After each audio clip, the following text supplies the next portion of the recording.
My name's Jeannie Merrill. I'm the executive director of the Berkeley Food Institute, and we are very pleased to host today's important conversation. Today we'll highlight timely and urgent questions about the future of food in the face of the climate crisis, rising inequalities, and a biodiversity crisis.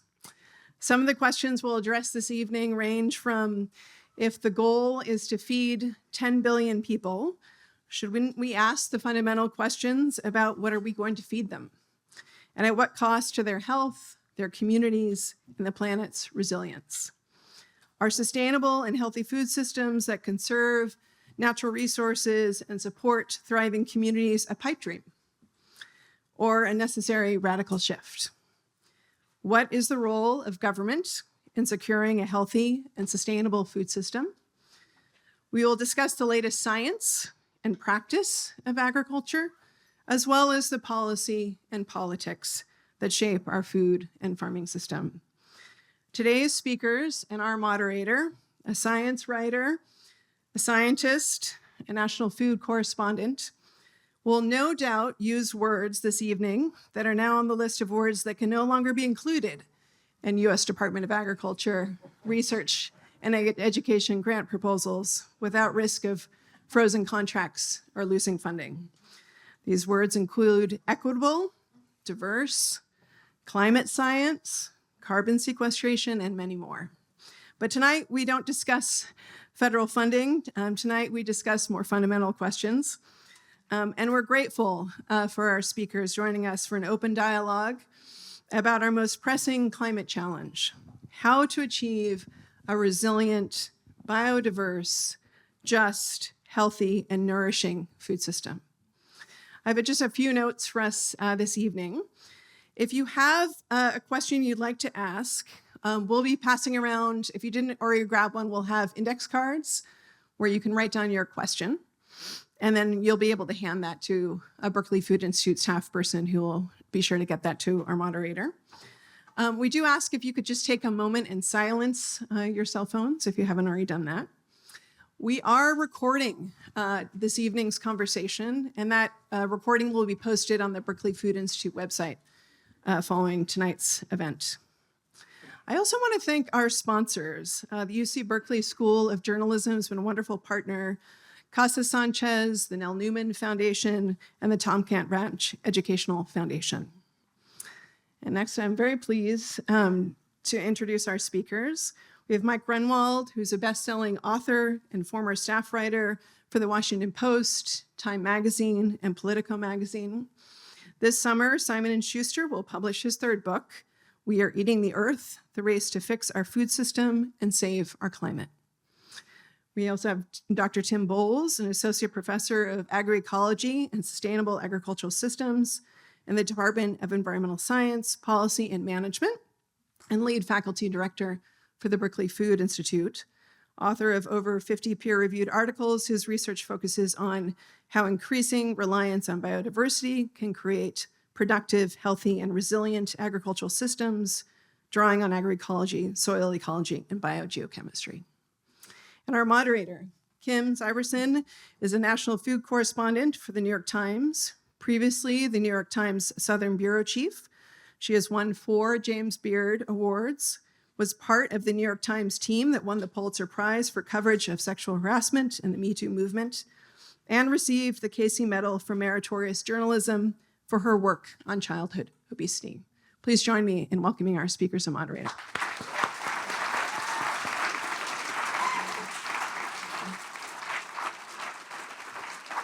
Okay, thank you. Thanks for the introduction. Thanks for having us. We still do use those words in the New York Times, though. So far, so good. I'll let you know how that goes. Yeah, people are busy, very busy. So I find that this is such an interesting time to be having this panel, and I never thought that I would be living in a time in which the RFK loving Maha moms and Alice Waters shared a tiny little spot on the Venn diagram, but here we are. And you may be a Maha mom before we know it. We don't know, Alice. So Yeah, so it's a very interesting time. I think it's a really interesting time to be having this discussion.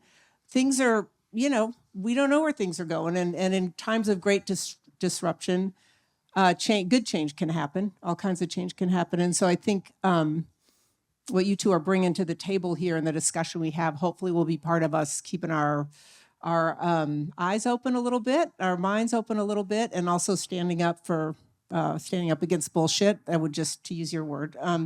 So anyway, here we are. But anyway, speaking of which, Mike, I know it's like this rumble in the jungle here, but it's not going to be that bad. Be polite discussion at the university is really what it's going to be. But you're the visiting team, so I think each of these gentlemen are gonna kind of present a framework, and then we'll just jump into questions. So you're up to bat, my friend. Yeah, I'm definitely the away team. Well, no, I'm thrilled to be here in the Lion's Den. Look, I get it. Industrial agriculture sucks.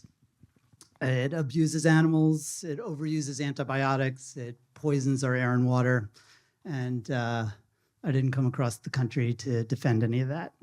I'm just going to try to make a few points. And the first, I'm glad it was mentioned, you can all smash that pre-order button, but we are eating the earth. Really, agriculture is eating the earth. It now covers 2 of every 5 acres on the planet. And those are acres that used to be forest and wetlands and savannas that stored a lot of carbon and sheltered a lot of biodiversity. And the thing is, agriculture has always eaten the earth, ever since it started 12,000 years ago, long before it had giant tractors or toxic chemicals or factory farms. And natural land is great at storing carbon. It's great at sheltering biodiversity. It's not so great at feeding humans. That's why humans began converting it into farmland.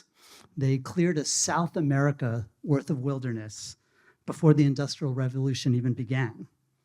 So, you look at the ice cores and ancient pollen samples, they show that pre-industrial, pre-pesticide, pre-feedlot agriculture and the deforestation that made room for it, it contributed to early global warming that actually helped avert an ice age.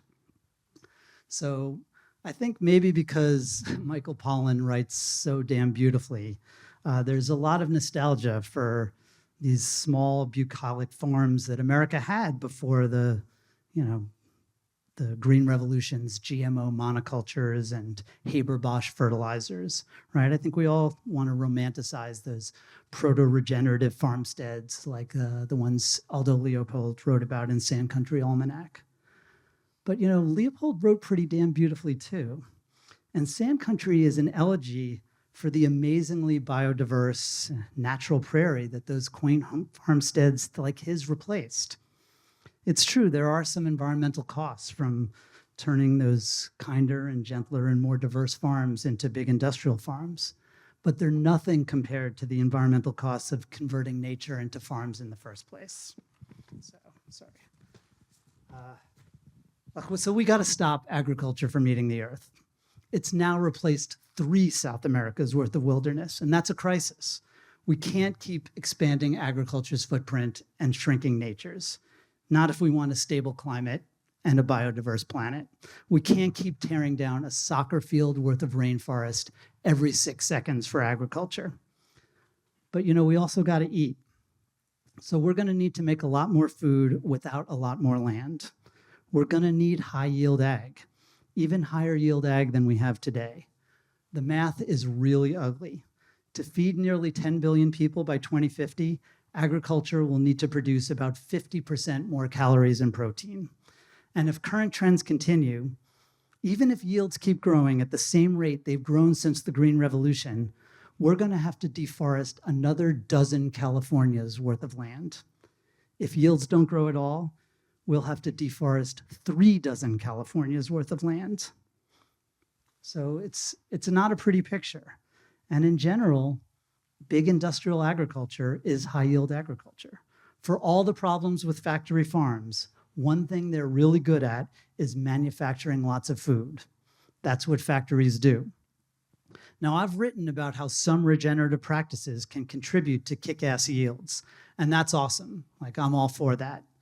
But when Sri Lanka tried to go all organic, its yields crashed and its government fell.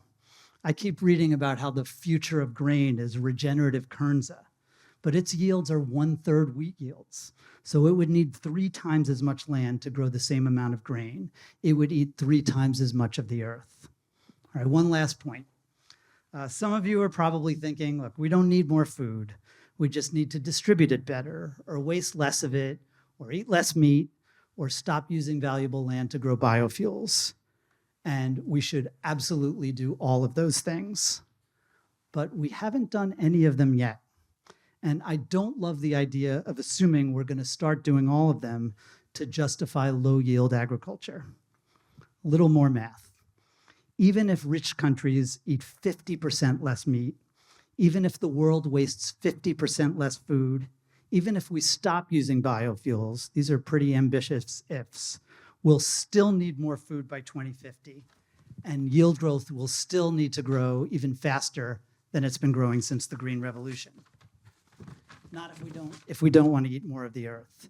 So I personally suspect that we're going to need more industrial ag to do that. My hope is that it's a reformed industrial ag that can make even more food, but with much less mess. So with that, we start the conversation. It's a thought. All right. Now batting for the home team. Well, starting out with a little poll for the audience here. Has anybody ever heard of a taco beef stick before? Okay, I got one, a couple over here. Okay, a few people have heard taco beef sticks. I had not heard of taco beef sticks before, but I was helping out in the cafeteria of my son's first grade class a couple of years ago, and I was there with the kids. I was helping them sort out their green waste from their trash, and taco beef sticks were on the menu. And back in Kentucky, where I grew up, a lot of these like phony food items were common on our lunch menus, but I was naive to think that maybe here in California, things would be different. And so taco beef sticks, for better or worse, have been on my mind a lot recently because I really think they represent what industrial agriculture does really, really well. It produces an overabundance of calories that have the illusion of being cheap calories, right? But if we look ahead to 2050, and we don't want widespread crop failures, and we don't want soil to be so degraded that it becomes unfarmable, and we don't want to continue this crazy duality that we have when there are 2 billion people in the world that still suffer from malnutrition and hunger, while at the same time, we're spending $4 trillion annually on the effects of diabetes and obesity, right? And if we don't want to give a pass to multinational agribusinesses while they continue to siphon profits out of rural communities, then we can't be doubling down on industrial agriculture. Doubling down on industrial agriculture is, in my mind, like the definition of the sunk cost fallacy, right? And there's reasons for it. These reasons go back to policy choices that have been made time and time again. These policy choices, we could trace it back to plantation agriculture, the roots, right? And these policy choices really took off in the 1950s and 60s, and these choices were bad for most of us, but a handful of companies have profited handsomely from them.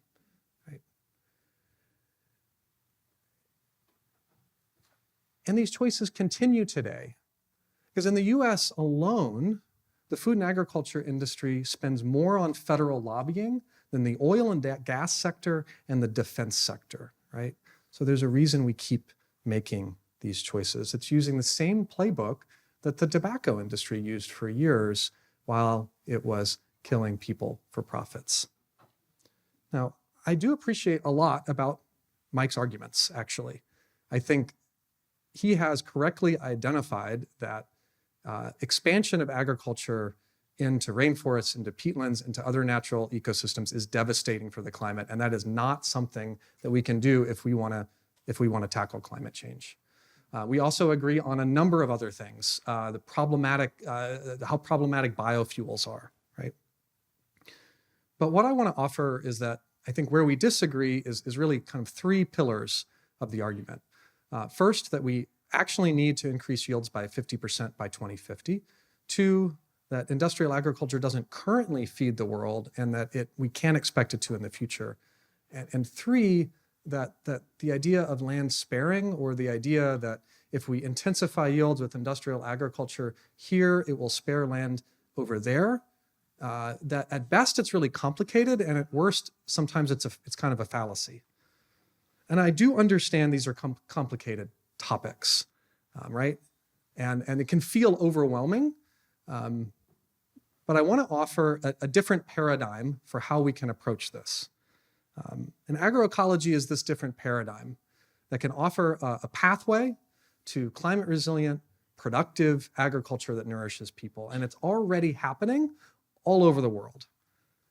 What hasn't been happening is the political will to make it the foundation of our food system. Right? So what is agroecology? I want to offer agroecology in three examples. Agroecology is Iowa farmers, Dick and Sharon Thompson, who started Practical Farmers of Iowa a number of decades ago. And since then, they've been working with researchers to develop innovative cropping systems that can reduce toxic inputs by 90% while increasing yields of corn and soybean. We can move across the world into Kenya, where also for years, farmers and researchers have been working together on how to deal with extremely challenging pests and disease problems without the use of toxic inputs. And they do this through really clever ways of companion planting in a system called push-pull. On the farms of the 350,000 farmers who have adopted this, yields have tripled. Coming back here to California, agroecology is when 1.6 million school children are eating lunches that are not taco beef sticks, but fruits and vegetables and whole grains that are supplied by California farms that are using climate-smart agricultural practices, supported by state investments, and building on the successes of an organic agricultural industry that is currently $11 billion. This is big, right? And so the question is then, what would the future look like if we really doubled down on agroecology instead? And what we would find is that it would look like dramatic reductions in greenhouse gas intensive inputs, dramatic reductions in pesticides like chlorpyrifos and methyl bromide, and many others that have harmed farm workers and their families and rural communities for years. We would be supporting the biodiversity, the birds, the bees, the microbes on which we all depend, while helping rural communities flourish. And we would be able to produce the food that nourishes people on agriculture's current land base. So that's what I want to hopefully we can understand what's the pathway towards that over the next hour. All right, I'm going to just say it's tied so far. I'm going to declare it tied. But you obviously say some provocative things in your book that like organic, local, grass-fed beef is usually worse for the environment than conventional beef or imported beef or feedlot beef. Do I have that right? The climate, definitely. Yeah. For the climate. Just dig down into that for me a little bit.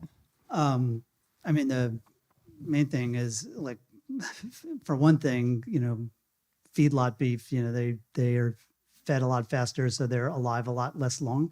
Mm-hmm. So they spend less time burping and farting. Mm-hmm. So there's a lot less methane.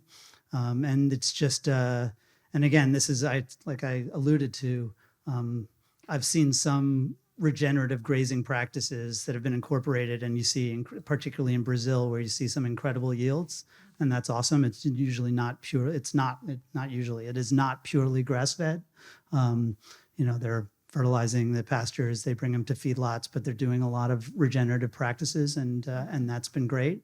But the main problem is a land problem, where they're using more land, and therefore they're eating more of the earth, and so much of the numbers, like, land ends up overwhelming because forests are awesome.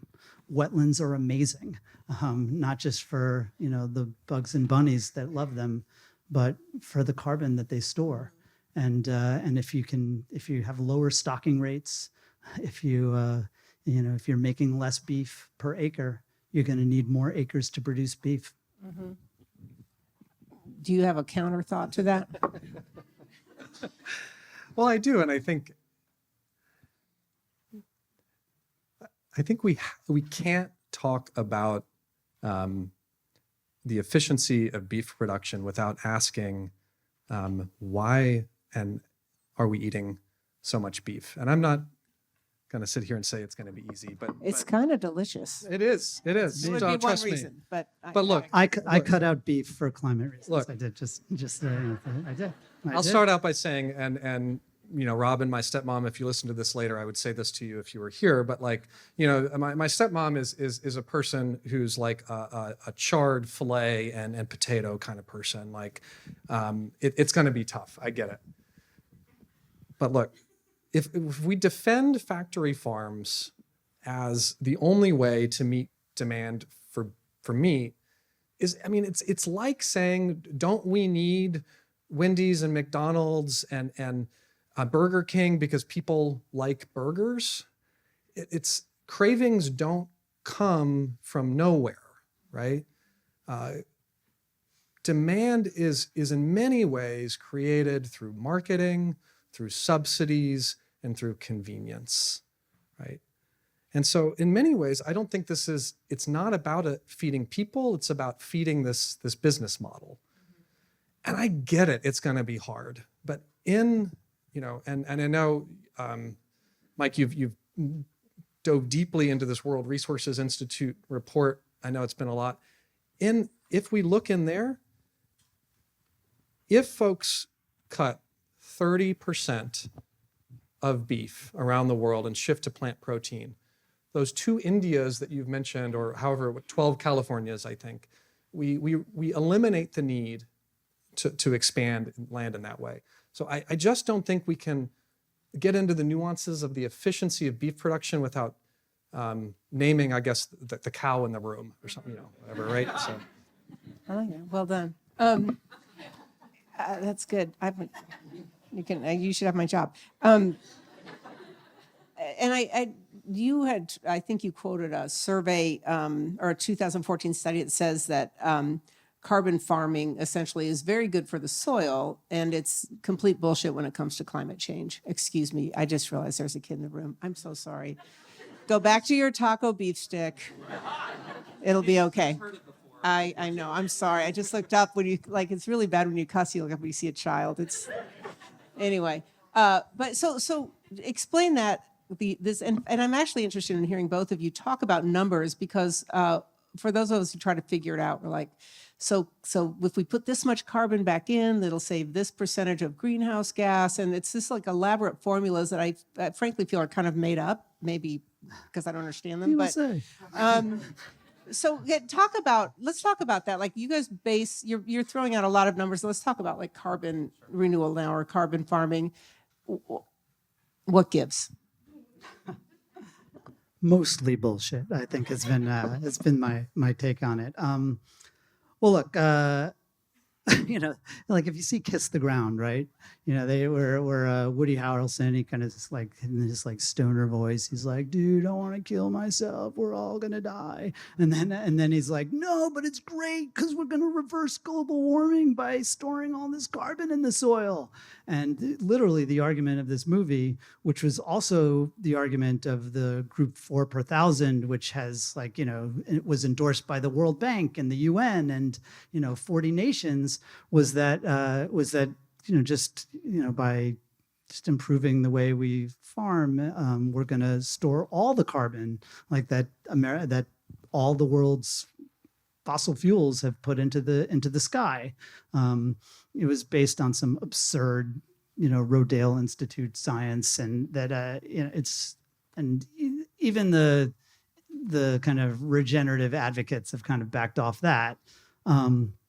Look, I don't say that it's going to be that there's no way to store any carbon in the soil, but it's really hard to store much. So, like, there's been a lot of focus on like that you can't measure it. And that is true. It's like really hard to measure it. It's like, it's different from farm to farm, from country to country, from like 5 feet apart on the same farm. And how do you sample it all? The measurement's a mess. There's the problem of like, if you keep it in the soil, does it stay in the soil? There's the problem of, if you're moving cows to, poop over here, and so there's more carbon in that soil, but then what happens to the carbon over there? And this guy's getting paid because there's more carbon, but that guy doesn't have to give up the money because there's less carbon. And then the main problem is there's these studies done out of Australia that basically show that the only way to store more carbon in the soil is to put more nitrogen in the soil. It's basic stoichiometry, which I say as if I knew what stoichiometry was before I started reporting on this book. But it's a thing. And there's a kind of fixed ratio of carbon to nitrogen in soils. And, you can put more nitrogen in the soil, but that's a problem. Remember, that's fertilizer. That's nitrous oxide emissions. That's the dead zone in the Gulf of Mexico. That's the algal blooms in Florida Bay. It's a lot of bad stuff. So, yeah, I think there's been a lot of crazy hype. There's been a lot of really sloppy science, and there are, there's really good ways to store carbon that we can see. It's above ground. They're called trees. Wetlands also do it really well. Soil carbon remains a kind of unicorn. Professor? I'm so excited to talk about stoichiometry. I was hoping someone would bring it up personally. Yeah. No, I actually I'm amazing at parties. And they're like, I got to go get another drink. Yeah. So. I actually want to start by saying I think this is, at least on some points, this is an area where, Mike and I were talking beforehand, and I think we have some points of agreement here. I mean, particularly in, I think, some of the overhype that has actually harmed the real potential, right? That Rodale Institute study was extremely problematic. There's been a number of other studies that haven't looked at key constraints, whether it's nitrogen, whether it's just the socio-political potential. That being said, so let me just say, we have to get real about the potential for soil carbon sequestration as a climate change tool, right? As a climate change mitigation tool. I want to just provide one more bit of context, which is that the IPCC has made it very clear that reducing emissions is not enough right now. We actually have to have what are called negative emissions. We have to be removing greenhouse gases from the atmosphere in order to not make climate change go just way beyond what we can deal with, and it's already at that stage.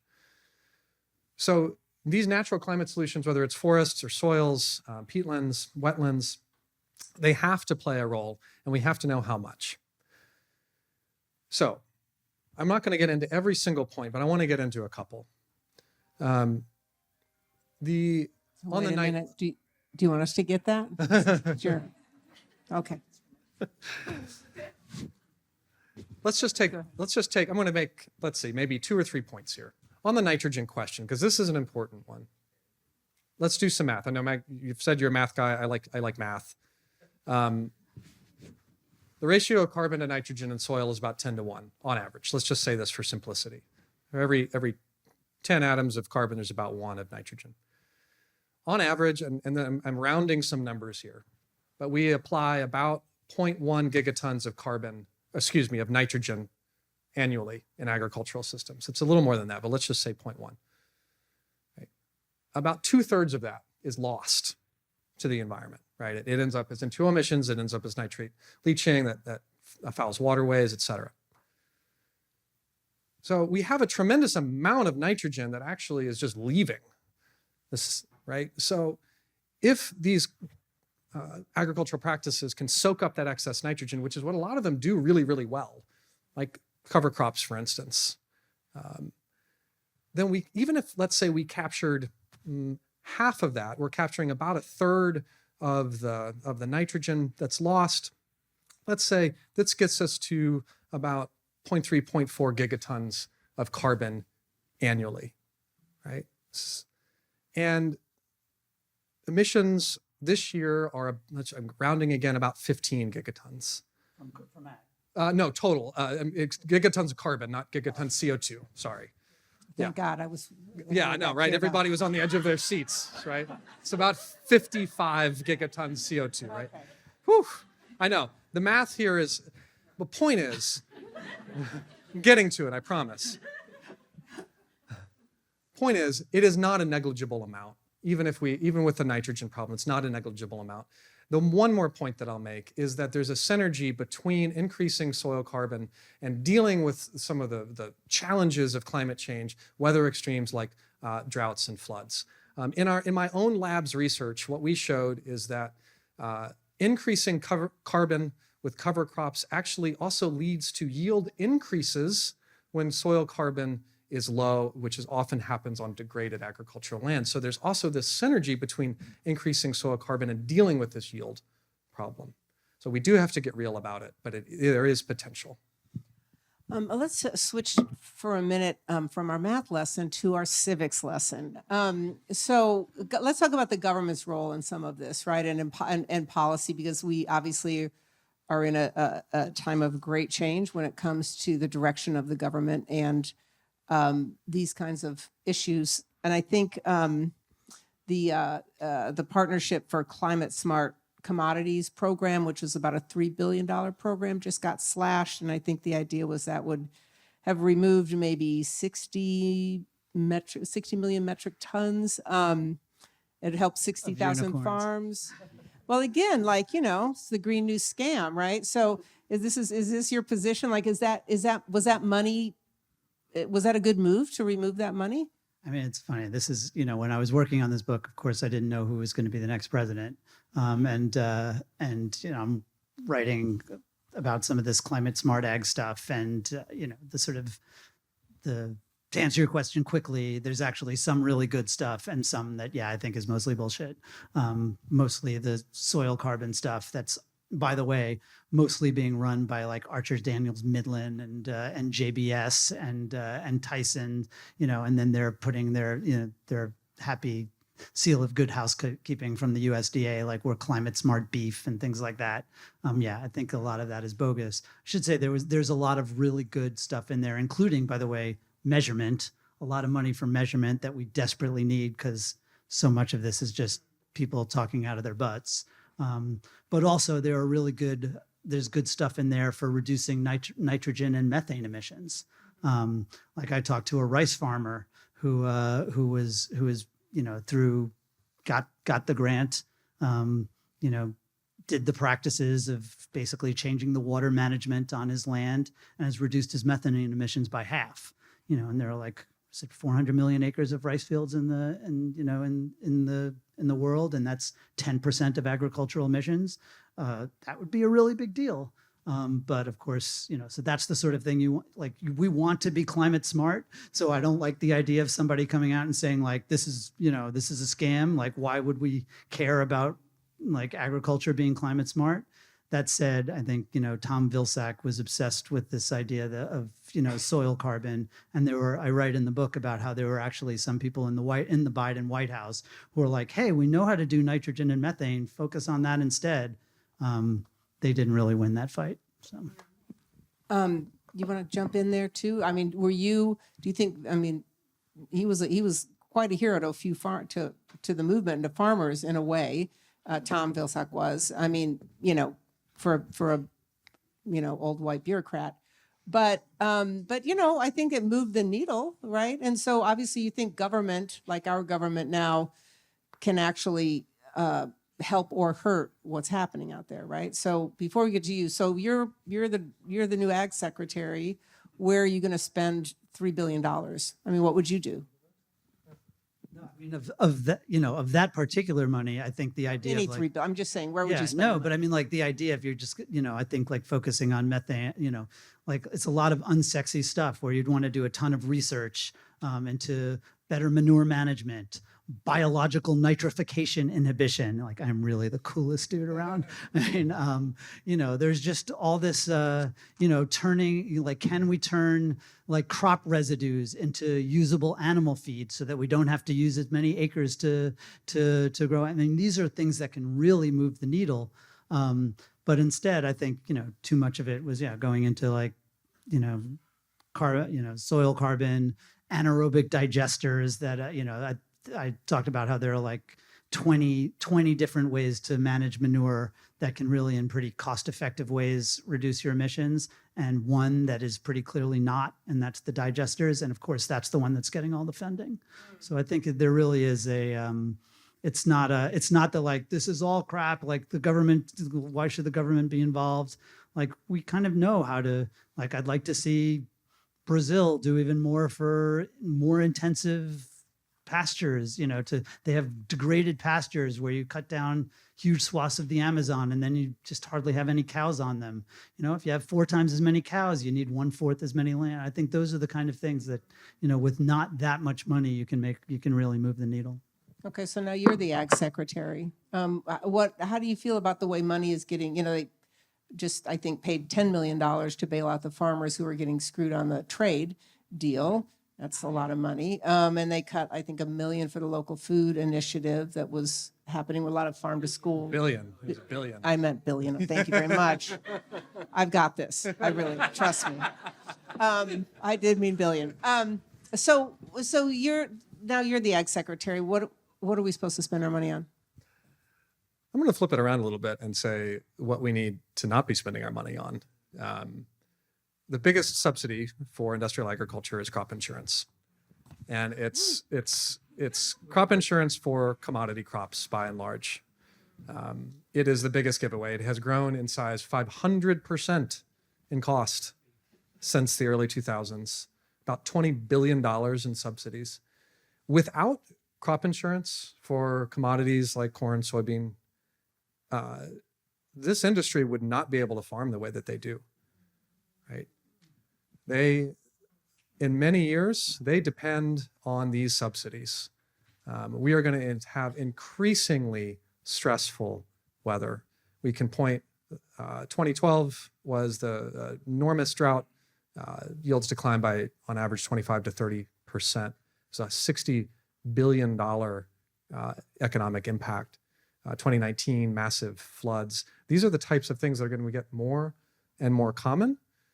In my own work, we've done modeling to show what's the claims rates and in the future, what are they going to look like? The insurance claims rates are going to go up substantially. This is going to continue to be a taxpayer burden. And for me, it's the tool of wonky tools that's going to be a big leverage point. And the industry will have to take measures to reduce risk in other ways. And those ways of reducing risk are what they can bet their money on the best is things like tried and true things that you and I know about because we know that we shouldn't invest all of our money in one thing, right? Maybe you bought Tesla stock last fall and you did really, really well for a while. Now you're not doing so well, right? So agroecology. Nobody here bought it last fall. Know your audience, brother. Yeah, that's true. You're right. Yeah. That's, agroecology emphasizes a diversity of crops so that when something happens, you can spread that risk. We know that agroecology can build soil health. That's a sure way to reduce impacts of droughts and floods. Even some of the practices that we're talking about. Recent research that's just coming out showing that cover crops prevented a lot of economic damage during the 2019 floods, right? I could go on, right? But if we remove the subsidy for basically taking all the risk away from these extremely risky systems, we're going to have a big change. Do you want to answer? It's funny. So that's great. So like we are like so in touch on like I just wrote an op-ed in the New York Times not that long ago about how like basically they should, Elon should go like rip up USDA, and crop insurance was my exhibit A. It's like a total boondoggle. Where we really do though disagree is that I think if they got rid of crop insurance tomorrow, a lot of farmers would buy they wouldn't get to buy a new F-150 every year. And a lot of really rich farmers would be made less rich on an annual basis. And I do think there would be some marginal land that they would not farm as much, because knowing that they're going to get when the river floods again and they're just going to collect their money, that I think would change. But I don't think it would really change practices that much. I think the middle of the country is still going to be amber waves of grain, and it would look pretty similar. You talked about technology and technological changes helping a lot, like sort of talk about vertical farming. And I'm actually interested in this. I'm just going to indulge me in a side note. So hydroponic farming, vertical farming, they're growing plants in this water full of nutrients, right? Do you think it can be labeled as organic? It's just my personal thing. Sure. Just give me a minute. We'll get back to the program, but I'm just curious. Bankrupt organic companies, yes. I think they are organic. You think that organic is not? It's the soil is not inherent in the phrase organic, or what do you think?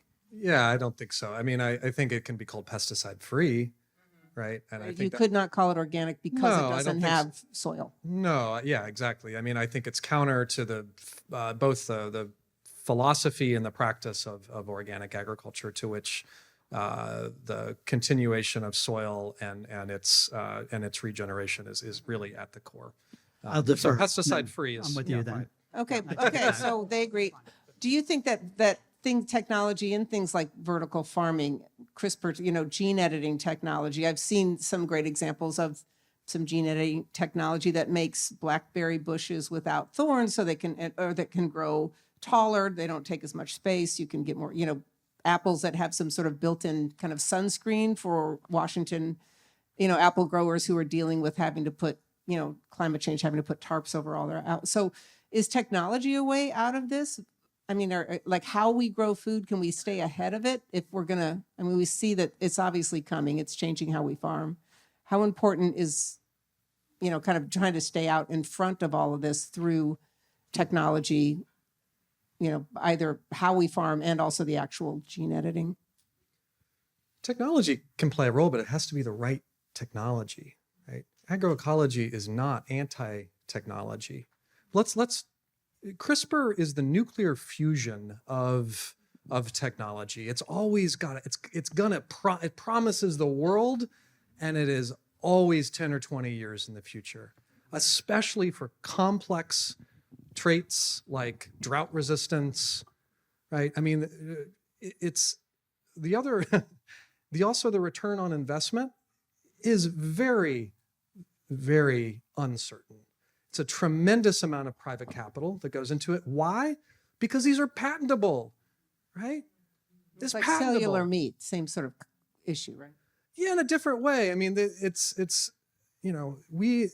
We have to look at this, the economics for a farmer, right? And right now, I understand some farmers might be getting rich, but look, the median income of farmers from on-farm income in this country is $0, right? And yeah, there's a long tail. Some folks are getting rich, but we can't divorce the technology from the economic impacts it has on farmers. And so why pursue something that is going to cost them more and that actually decreases biodiversity?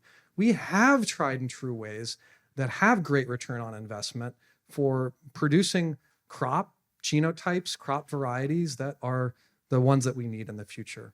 We can do this through technology-assisted breeding, through participatory breeding with farmers.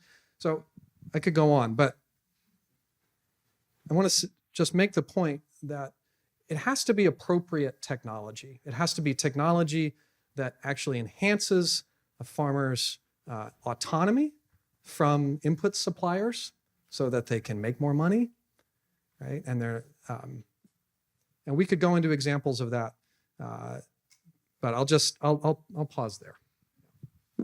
Yeah, I mean, certainly, I think it depends on the technology. I was like crapping on vertical farming when, back when they had these $billion valuations and JD Vance was on the board and with Martha Stewart. Yep. Yeah, exactly. I mean, it's like, I was just like, this is absurd.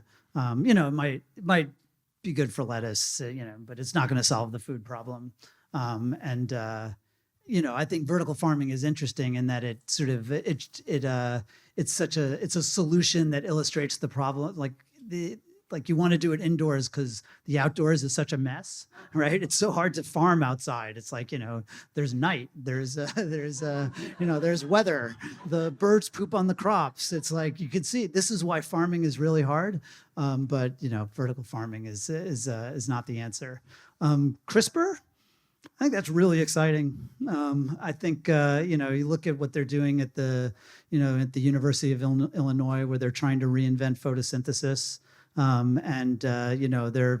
They've got a superconductor that has like recreated the 170 steps of the photosynthetic process. And I remember they were telling me that a NASA contractor was trying to debug their model and said it was literally like much more complicated than rocket science. Well, doesn't photosynthesis already exist? I don't mean to. Yeah, but it sucks. It sucks. So what are they when they're reinventing photosynthesis? Photosynthesis is like amazing at like doing stuff like supporting all life on Earth. It's good at that.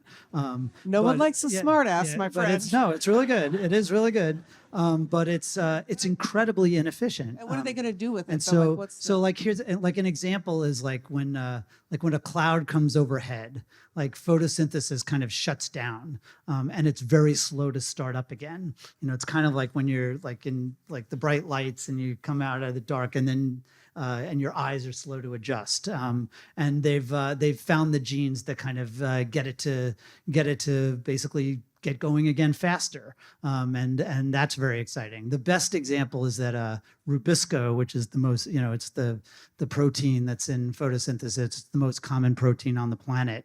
But it's kind of hapless. Like it sort of grabs carbon from the air. But about like 1 in every 5 times it messes up and grabs oxygen by mistake. Mm-hmm. Not so good. So they're trying to make it so they haven't been able to get it to stop doing that, but they've gotten it to recover from that mistake quicker. So these are things that they can make, and then you can get crops to grow better, and and again, you're right. It's like 10 years away, right? Yeah. But those are the kinds of things where if you can do it, you can grow a lot more food on a lot less land. And I do think, I know I end up sounding like the bad guy. I'm not talking about rural communities. I'm not talking about a just transition. But remember, like climate change sucks for the poor. It's a disaster, and it's not going to be felt as much in Berkeley as it's going to be felt in the floodplains of Bangladesh. So I think like if these are really important. This question of how we can feed the world, feed 10 billion people, without expanding agriculture's footprint, are like these are questions of equity and justice that matter at Berkeley. They do matter, and that's why I think on these questions, and if I have a minute, I'll circle back to photosynthesis, which, by the way, has been subject to 500 million years of evolutionary pressure, right? It is hubris to think that we will re-engineer these plants in ways that there aren't profound trade-offs, all right? And these are very smart folks. I know Steve Long and I know others at the University of Illinois, very smart folks. And I would just love to see us investing in things that we already know work, right? Now, on this question of just transitions, right, and feeding the world, I want to listen. It's something to be a white guy sitting up here in Berkeley talking about how to feed the world, right? I think we can probably agree on that. So let's listen to the 200 million farmers around the world who are part of the biggest social movement that exists, La Via Campesina, right? These are farmers who are farming in some of the toughest environments, some of the most marginalized people on the planet. And they have identified, they coined the term food sovereignty, which is the right to decide how your community's food is produced. And they have identified agroecology as the pathway to achieving food sovereignty. That's what they have used their political organizing and their social organizing to gain a seat at the highest levels of the FAO, to get agroecology on the map of international ag development, right? So I want to listen to them. What do they think is the way to feed the world? That's, when we're talking about feeding the world, it's not just the overconsumption in high-income countries, right? It's also the 850 million people who actually are suffering from energy deficiency and hunger, not to mention another billion that suffer from malnutrition. Thanks. I know that there are question cards out around. Have you been passing them in? Where are they? Should we start asking some? There's so many. But I'll try to just hit the highlights and make. Is this okay? Class. You sure? Oh, we're going to be edited, so that's okay. See, censorship, man, on this very campus. Are you fucking kidding me? I should be able to read whatever question I want to read. Thank you. See? I mean, thank God. I could do this show at Harvard. Okay. All right. Better hurry. That's right. No stipends there. Okay. If you guys could be any animal, no. Thank you. Sure. See, now I'm sorry. Okay. There's fiction in the agroecology community about the use of digital technology. What would appropriate digital technology? Oh, I think we already just answered that. I'm sorry, Hannah, it was a good question. We already answered it. We all agreed? Consensus? Okay. Hannah's like, but I like my question. It was a good question. So biodiversity, where does biodiversity fit into this picture, particularly with regard to certifications like the Rainforest Alliance? Are those, you think that's just dancing on the grave here, or do certifications matter?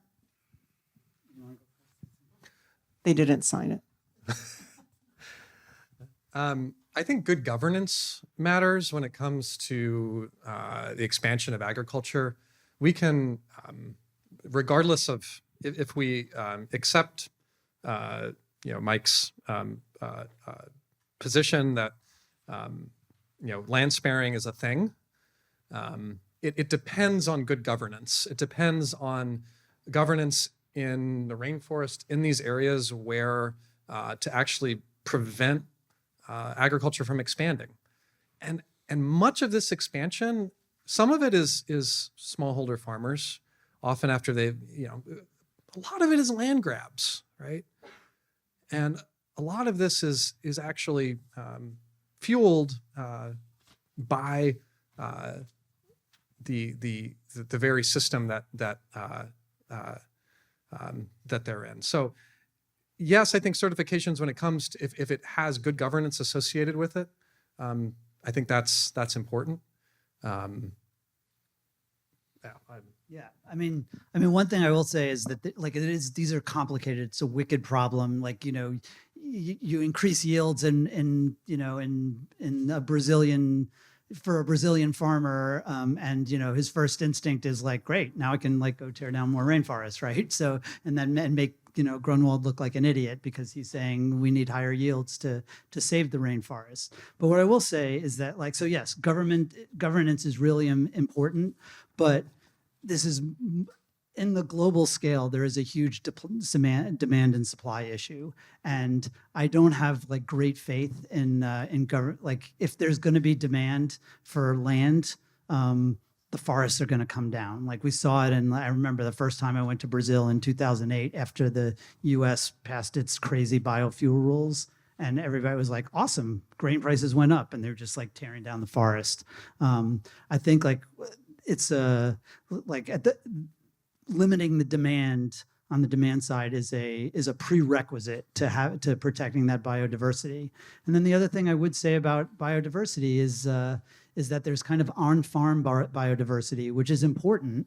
And, you know, a lot of the things people say about, you know, pesticides, you know, the kind of indiscriminate use, you know, they're wiping out the microbiome and you're hurting on-farm biodiversity. But I do come back to again and again, the thing that really screws biodiversity is that initial change from nature to like great Michael Pollan farms.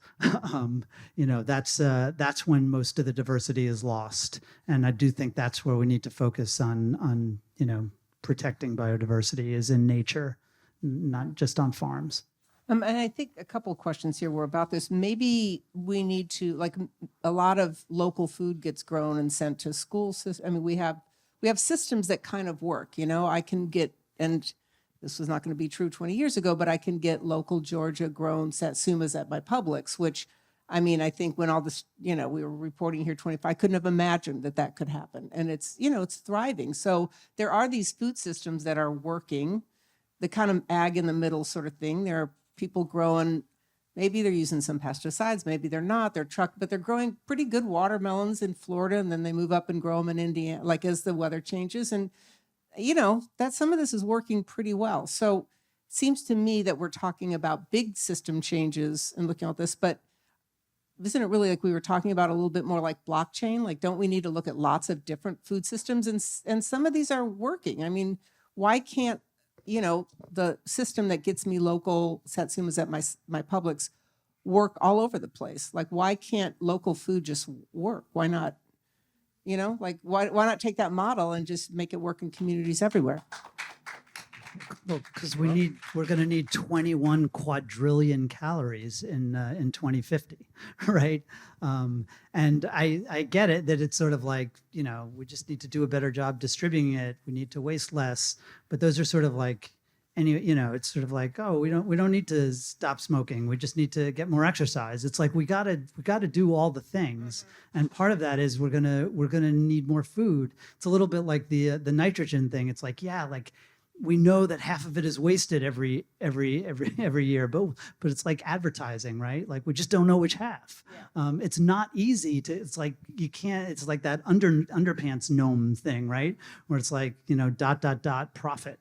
We don't know how to get to the ... I can't even go with the underpants gnome, but right? okay. It's like. We keep talking about underpants. We have to go to human resources. So, well, no, I'm yeah. just saying it's like it's great. It's like, I mean, like, first of all, no, I don't think, like, you know, it's like if you can get local food to produce incredible yields, then awesome. But it's sort of like we got to do that, right? Yeah. And you know, it's true. It's like if you can do it without fertilizer, fantastic. But you know, like Michael Pollan has in The Omnivore's Dilemma, which is amazing, and his whole kind of screed about corn, he has this kind of little paragraph, a kind of to be sure paragraph, where it's like, well, to be sure, these, like, you know, nasty chemical fertilizers are the reason that half of us on Earth are alive. And it's like, that's a pretty big deal, you know. If you know, 4 billion lives, you know, it's like we kind of want them fed. So I just think, you know, you can't just hand wave it away. I'm excited when I hear Tim talk about, you know, some of these programs where you're seeing, like, you know, basically better soil health, producing better yields. But that's not true on like a global basis. Like, in general, there's a yield drag for most organic farms. And like, I hope we can fix it. And yeah, I want to respond to that part in particular, right? I mean, I think to get to your point, just very briefly, I think what you're noticing in these little, I'll call them seeds of success, seeds to build on, right? And the evidence for the yield lag in organic is complicated, right? Let's first recognize that yield gap, when it's been documented, it's actually quite remarkable. It's not bigger. And here's why. There have been hundreds of billions of dollars of research and development in these conventional systems to make the genotypes, to make the chemicals, to optimize these systems for incredible yield. You know how much support organic agriculture has gotten? virtually none. I have a story, like we were working with organic farmers in the Central Coast of here in California. I was trying to get them involved in a project. Went to one very large organic grower, one of the biggest grower shippers in the Central Coast, extremely successful farmer. And he said to me, why the hell would I work with the UC system? You all have not done shit to support organic agriculture. And that has not, this was his experience over decades, right? This has been true globally. So we can't say that organic has an inevitable yield lag with conventional when there's been virtually no research to go into it. Secondly, when we look carefully at the studies that have compared organic and conventional yields, what we find is that yield gap goes from about 20% to about 5% when we look at the actual practices that are being used. When those organic farms are using more complex crop rotations, are using polycultures, et cetera, that yield gap declines substantially, right? If you compare monoculture to monoculture, conventional and input substitution organic, yeah, there's a yield drag. That does not exist when we use principles of agroecology in these organic systems. A couple more. Let's just get this one to ask on behalf of Marion Nessel. Has Mr. Grunwald received any support, financial or otherwise, from any agribusiness or petrochemical companies or associated think tanks representing the perspectives he expresses in his writing? I wish. No. Good question, though, and always a good question to be asking in all these conversations. For the record, I haven't either. I was going to say, where's your funding coming from, friend? The organic guys aren't taking care of you? Well, it used to be the USDA, but they've... no more. Seriously, so you don't get funding from the USDA or any? Do you get government funding? I do get government. I do get USDA What funding. government funding do you get? In my lab, we get funding from the USDA AFRI program, which is Applied Food and Research Initiative, and it's a flagship USDA research program. And you know what? If I applied for those grants now, they would get sorted out because they have climate and they have diversity, et cetera. Right. So Yeah. just let me just do my work for a minute. Have you gotten any indication that they're going to take your funding? Not in my own lab, however. At the Berkeley Food Institute, we were part of a large Transitions to Organic Partnership program grant that has been frozen. How big was that grant? It was, Jeannie, maybe 30 million to the whole consortium. 300 million nationally. Yeah. We're a small slice, but we're also basically a nonprofit that operates in a university, so it impacts us quite a bit, right? Yeah. I could keep talking about grant. Yeah, no, I just was curious. Okay, I'm going to switch back to an international perspective here. So you had somebody asked about Sri Lanka, used that as an example of terrible failed experiment. What do you think are lessons to be learned? Was there something to be learned from what happened in Sri Lanka? Like, how did that advance the cause? Yeah, I've been thinking about Sri Lanka, and I've been thinking about it in a way. What came up for me is chemical dependency, right? One of my best friends from childhood, like probably many of us in the room, has an opiate addiction, right? And he has struggled on and off to quit that. He's currently sober and has been sober for a long time. But when he would try to go cold turkey, it didn't work, right? And I think that's been the problem for a lot of folks, right? So in Sri Lanka, the story is more complicated, right? Sri Lanka was facing a huge trade deficit. They were facing an economic crisis before this happened.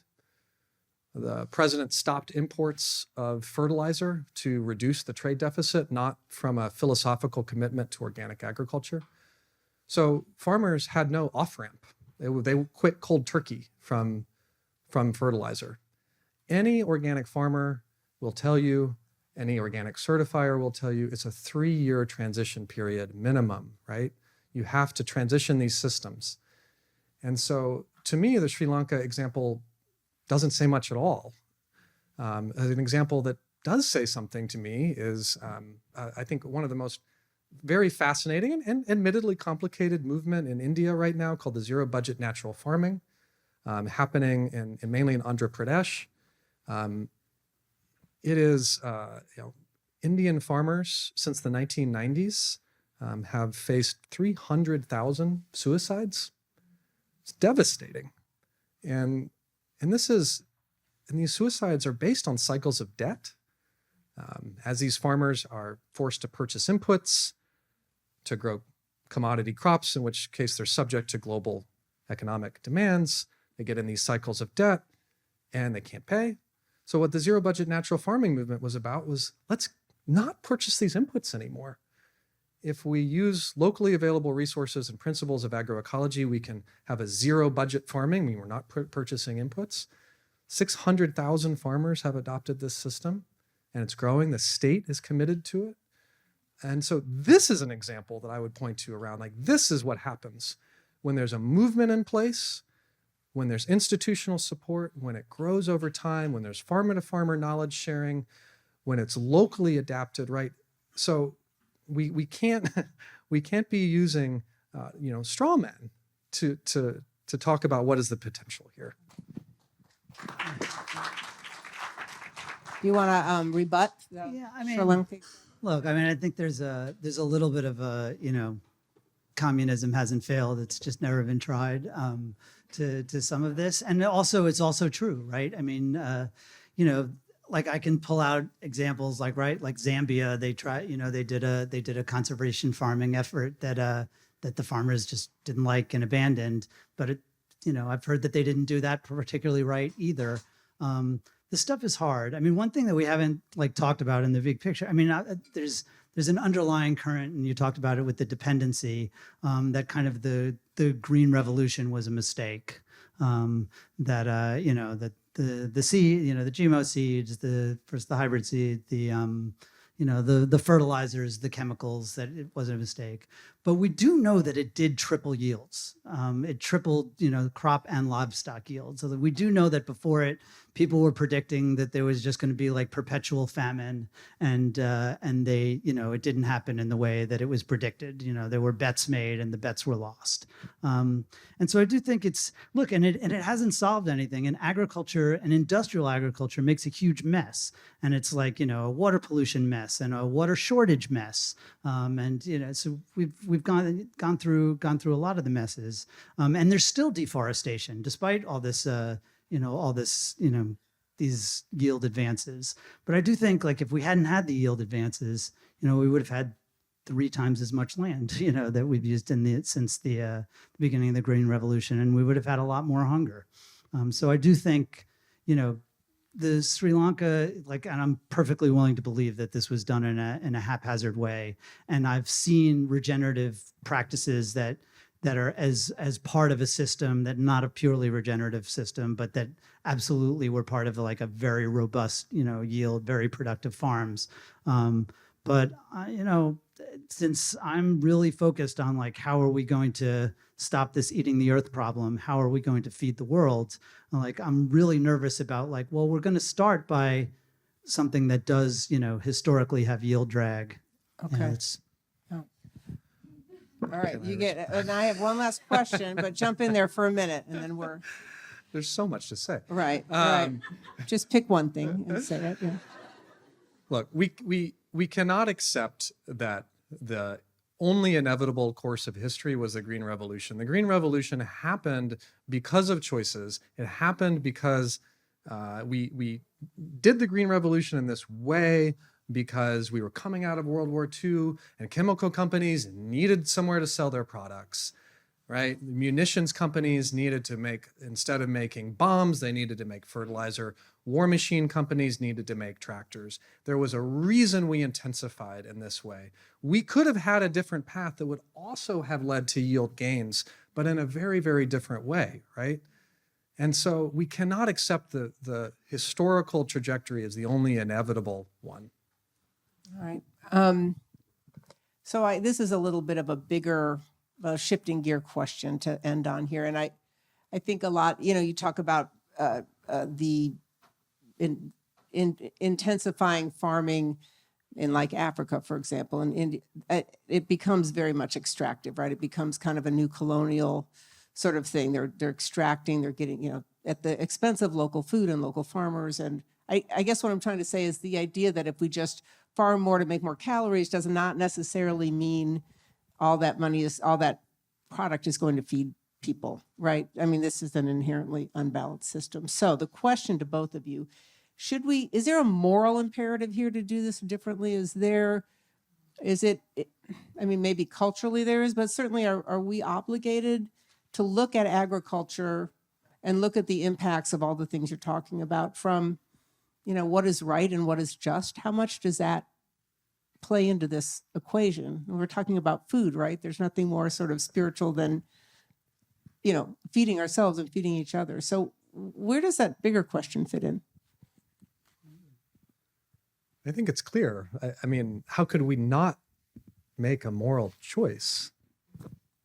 I mean, it's going to be hard. Like, there's no doubt about that. I mean, I think that's something we can probably all agree on is the future of agriculture and food is tough.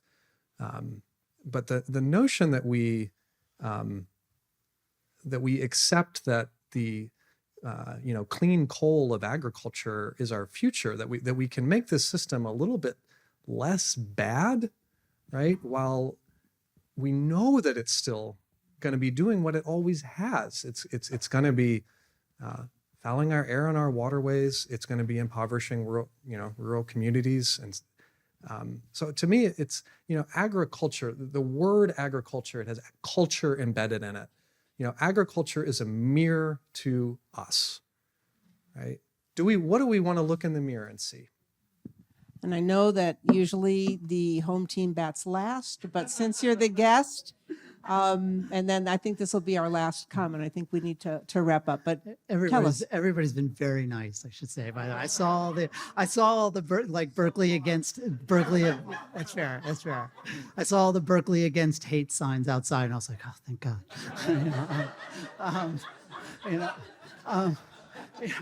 For me, this is moral too, right? Like in Africa, is currently on a path where if yields don't increase in Africa, they're on a path to have enough deforestation just there to push us past 2 degrees. I talk about feeding the world without frying the world, but they're both moral imperatives. I mean, and honestly, I have more confidence in our ability to feed the world than I have in our ability to do it without frying the world. Yeah, I mean, I think, I wish there was a way to snap my fingers and say, like, okay, you're going to have your feedlots and you're also not going to dump the poop in the river. And that is also like, just like everything we've been talking about, that will be hard. I think like we need more food, we need to feed people, and we need to do it in a way that doesn't just expand the footprint. And I just haven't seen a better way to do it. I hope we find it. All right, let's give it up for these gentlemen.